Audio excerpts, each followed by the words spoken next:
Փակ դռների հետևից մի զարմանալի բաներ է կատարվում։ Ես ուզում ձեզ անդրադառնամ Հիսուս Քրիստոսի գերեզմանին։ Հիսուս Քրիստոսը խաչից հետո գնաց գերեզման։ Քարով կողպվեց այդ սենյակը։ Գիտեք, գերեզմանը այնտեղ Երուսաղեմը կամ Իսրայելի մեջ սենյակներ էին։ Հիսուս Քրիստոսին դրեցին այդ սենյակի մեջ։ Երրորդ օրը երկու հրեշտակ եկան։ Քարը հետ դրեցին։ Եվ մի հրաշալի բան կատարվա։ Եվան, որ մեղք էր գործի, Եվայի ներկայացուցիչը նոր ուխտի մեջ, Մարիամ Մագդանացին, ներս մտավ այդ սենյակի մեջ։ Այն կինը, որ պատճառ էր, մեղքը ներս կար աշխարհը բռներ,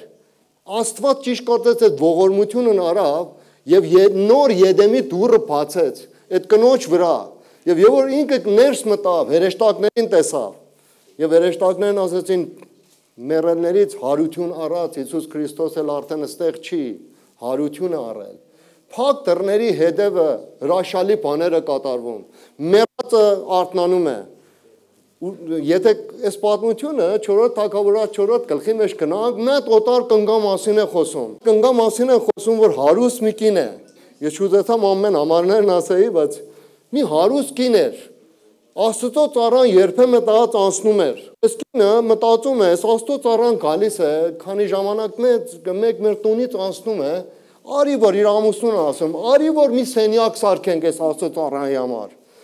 Եվ մի սենյակ են սարքում վերնատամ համար, եւ մի կարավատ են դնում մտե, եւ Եղիսեն իր աշակերտին ասում է, մենք ինչ անենք այս կնոջ համար, որ այսքան բարերար սիրտ ունի, այսքան բարիություն անում մեզի։ Մի զավակ Աստվածանից խնդրենք, որ զավակ ունենա, եւ Եղիսեն ասում է, մյուս տարի այս ժամանակ պետք է մի հատ տղա, մի հատ արու զավակ ունենա այս կինը։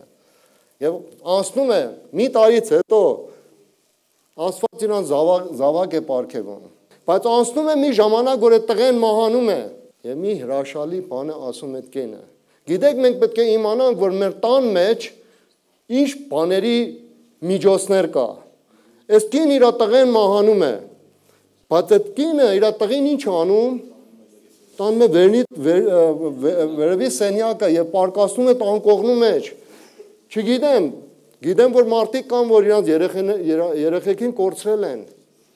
Եվ իրանց համար շատ ցավալի է։ Եթե մատ մայր իր երեխին կորցնում է, շատ ողբերգություն է, շատ վատ մի բան է։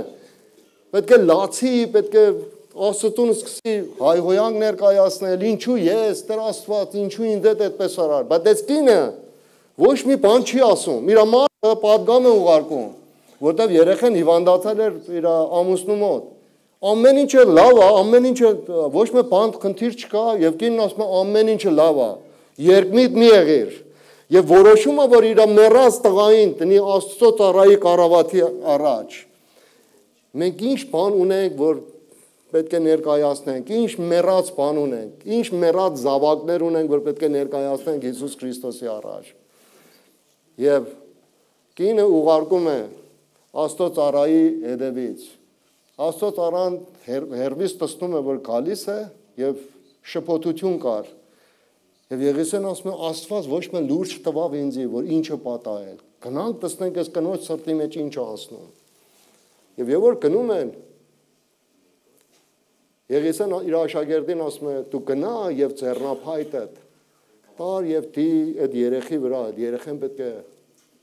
մեռելներից հարություն առնի։ Հին ուխտը Աստված օրենքների միջոցով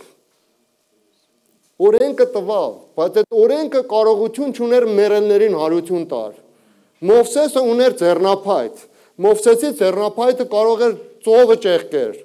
կարող էր հրաշքներ գործեր, կարող էր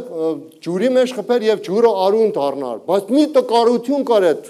ձեռնափայտի մեջ։ Այդ ձեռնափայտը զորություն չուներ, որ մարդկությանը հարություն տար։ Եվ հետաքրքիր է, եւ որ ինքը գնում է, փայտը դնում է տղայի վրա, բայց տղեն չի արթնանում։ Եվ հետո դառնում Եղիսեին ասում է, այսպեսի է, տղեն չարթնացավ։ Եղիսեն գնում է վերնատան մեջ, դուռը փակում է։ Ինքը եւ այդ մեռած տղան դուռը փակում է։ Հայր Աստվածը Հիսուս Քրիստոսին դնում է գերեզմանի մեջ։ Դուռը փակվում է,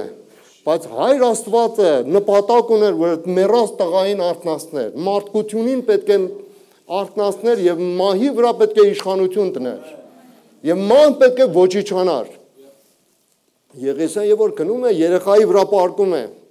Երեսը երեսի վրա, ձեռքերը ձեռքերի վրա, ոտքերը ոտքերի վրա եւ տղեն տակություն է գալի իր մարմինը, փրշտում է 7 անգամ եւ վեր է կանում եւ մեռներից հարություն առնում։ Նոր ուխտի մեջ Հիսուս Քրիստոս իր խաչի միջոցով այդ հարությունը տալիս է եւ այդ ամեն օրհնությունը, ամեն այդ բանը առանձնանալ մի սենյակի մեջ է կատարվում։ Չգիտեմ մենք ինչ ենք տանում Աստծո ներկայության մեջ, ինչ ունենք որ տանք Աստծո ձեռքերի մեջ։ Այս կինը վստահեց, այս կինը հնազանդեց, այս կինը որոշում կատարեց, այս կինը իմացավ ումի մոտ պետք է գնա որ իր խնդիրները լուծվի։ Այսօր մենք պետք ունենք վստահենք Հիսուս Քրիստոսին, որտեղ նա առատաձեռք Աստված է։